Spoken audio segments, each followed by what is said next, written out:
And what's going on again, everybody? This is Vinny Miletti here with Miletti Law, the strongest name in the law. The date now is February 2nd. This is video number 2 of today, and where we answer questions that come in from our clients, potential clients, friends, buddies, fans, whoever signs up to our newsletter and website.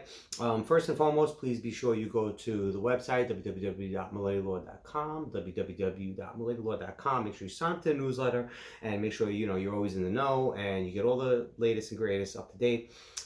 Whenever we publish content, because we publish content daily, so certainly you don't want to miss anything on a lot of helpful stuff. Also, make sure you subscribe to the channel, the YouTube channel below. There's a little red button there. Make sure you click the red button, subscribe. This way, again, you're always up to speed. You're always in the know. You always see when we post new, fresh things. So that's something very, that's always something you don't want to miss, right? So, okay, so today's, like I mentioned, it's February 2nd, 2022. It is a Wednesday. It is still somewhat cold here in Brooklyn. Not as cold as it's been the past couple of days, but certainly still chilly. It's still winter. My people do not do winter jackets. We do gym tan laundry. It is not a stereotype. It is science. It is a scientific fact. I do not own a winter jacket.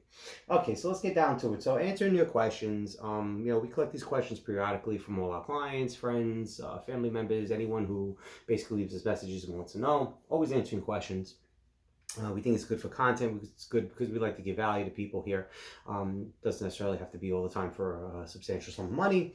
So, more than happy to provide some knowledge and, drop some bombs whatever we could. Okay, so today is pretty easy. Workplace discrimination, because this comes up a lot. So a lot of you really have been so obviously, affected and impacted by COVID that you tend to forget that there are a slew of other naughty things that sometimes employers do. It's not always about COVID. It's not always about religious discrimination. It's not always about trying to subject you to a jab. I mean, sometimes you still got gender discrimination. You still got sexual harassment. You still got abuse. You still have racist. You still have all these things out there.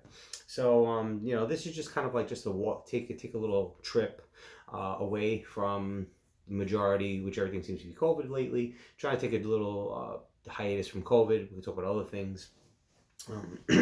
So today we're talking about workplace discrimination. Workplace discrimination is, obviously you're treated in a really bad situation at work. Sometimes you're treated differently from your coworkers. Sometimes you're denied a right that you're typically eligible, entitled to, or just sometimes like you're subject to unfair treatment versus other people. So a lot of times everybody comes in, hostile work environment, discrimination. But these are like legal terms, right? So you really need to get a sense before you just throw out these words, because it's going to cause like conflict and trouble at your job. So before you just throw out these comments where you're discriminating against me, you're harassing me, you just kind of want to get a sense of where we are, right? So where you stand in terms of whether or not you do have a claim for harassment, discrimination or not. So let's look at like 3 big categories that I think a lot of people don't seem to realize. The first portion is what exactly is discrimination, right? So discrimination is not generally just one naughty thing someone says. Though it could be, right? It could be whatever you could have been exposed to could have been so egregious that any reasonable person would be like shocked and that's terrible. Any reasonable person would have been furious over it.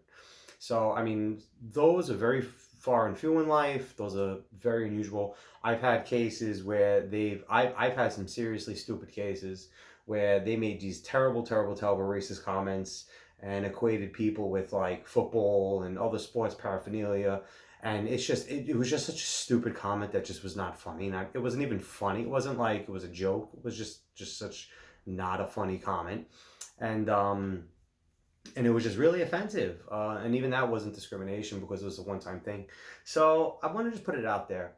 Discrimination in the workplace, for the most part, is more than just one incident, though it could be. It's more than just one incident. It's kind of like a systemic practice of discrimination, right? So here in Miletti Law, I don't know, I hate women.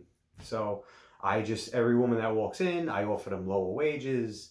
I offer them, I don't ask them if they want to have a work schedule, and I don't give them new equipment. I give them like used garbage from like other laptop computers that just never work and suck really bad, right? So I don't,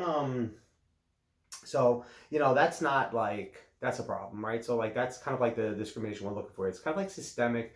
It's ingrained in the system that I have here, like the infrastructure that I have going on here. And that's really what we're talking about when we're talking about discrimination. The same thing holds true for harassment. Harassment is just kind of like another form of discrimination. Wait, product placement moment.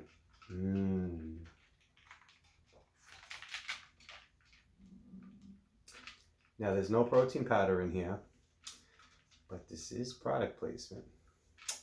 Go to Devotion Nutrition, get yourself some flavors, get yourself some protein powder, and get jacked. Because there's a reason why we're the strongest name in law. Has nothing to do with how great we do law. It literally has everything to do with how strong we are physically and how I could bench press more than 99.9% of all lawyers in the state. Anywho, so that was the product placement moment. So going back to it. So now discrimination is really more of like a pattern of practice kind of thing. It's systemic in an employment area. So generally speaking, you're looking at a couple of cues, right? You're looking at like how similarly situated people are treated. You're looking about how they treat generally, you know, people of your particular gender, people of your particular race. You're trying to understand the patterns in which create this air of discrimination inside the employment, inside the workplace. Okay, so discrimination is more than just a one-time event for the most part. It is really a pattern and practice of foul behavior that is predicated off of some kind of animus towards one of the protected categories. Okay, so that's a really complicated definition. So what are the protected categories? So now we move into the second portion, which is protected categories. So let's put it this way, and I really like this case, and I say it a lot. The employment law is not a moral code for employers. Employers could be jerks. Employers could be assholes. Employers could be pushy.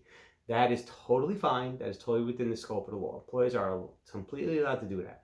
What employers can do is act in a discriminatory fashion, have a deep-seated animus toward a particular class or category.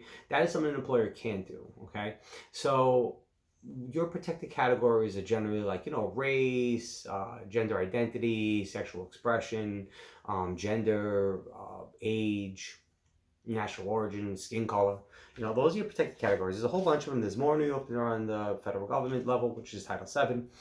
But what you need to understand is the discrimination, the acts that you allege are discriminatory, the harassment you allege is that you are suffering from, it must be rooted in some kind of animus against that protected category. So you being harassed just for the sake of being harassed is not against the law. That will, you know, they'll look at the employer as the employer just being a pushy employer, which they're totally allowed to do. Now, if you're treated the way you're treated because you are a female, because you are black, because you are Chinese, because you're Puerto Rican, if you are treated in a certain way because of, you know, one of those protected categories, gender, your race, your national origin, your skin color, then that qualifies for a claim of discrimination. Because remember, it's not just you suffering something bad or you suffering something aggressive. It's got to be tied to one of those particular categories, which New York has a lot of them. Okay, so that's the second category, right? So the first category we discussed was that the discrimination has to be pervasive. It can't just be like a one-time thing. For the most part, could be very rare, seldom occasions, but it's got to be something that's like systemic. That's usually the best case of discrimination. The second thing is it's got to be the discriminatory acts have to be predicated on some kind of animus, some kind of disgust toward a protected category. So that's the second element. And the third element is, you know, everybody has to remember, you have to exhaust, at least in New York, you have to exhaust your administrative remedies. I'm pretty sure in Jersey, I think if it's a retaliation claim, you don't have to. You don't have to go to the you don't have to go to New Jersey Department of Labor. I don't think you even have to for a discrimination complaint. I think you could just I think in New Jersey you could just file. In New York you can't. You got to go through the administrative agencies. You got to get permission to sue. You got to let them have a chance to look at it. EEOC, you got to get permission to get a right to sue letter. You know, so these kind of things like these, it's a little bit, it varies from state to state, but there is generally an administrative remedy that you have to go through first, and you're always encouraged to do that anyway because it's free. It's no cost to you. You could do it yourself without an attorney. Usually they'll help you. You know, the agents there will certainly help you and assist the best they can. So it's something you might want to consider doing, but just keep in mind that the third element is don't forget to exhaust your administrative remedies, because if you do not exhaust your administrative remedies, you will be kicked out of a courtroom, and you will have all the steam and all the smoke and all the gas in the world ready to go, ready to have a huge fight, be stopped at the front door because you failed to exhaust those administrative remedies. So remember, okay, so those are the big three, right?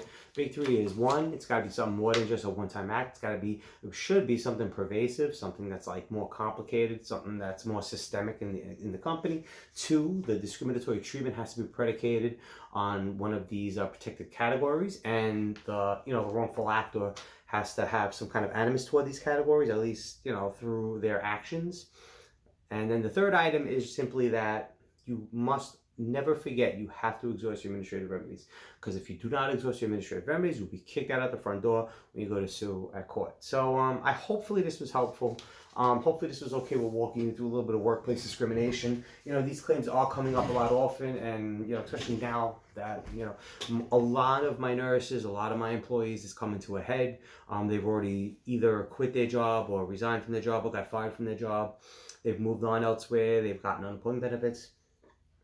So there's it's really coming to the head in my world. So it probably is also yours as well. And I just kind of wanted to take a moment to prepare this video, because this is a question that comes up a lot.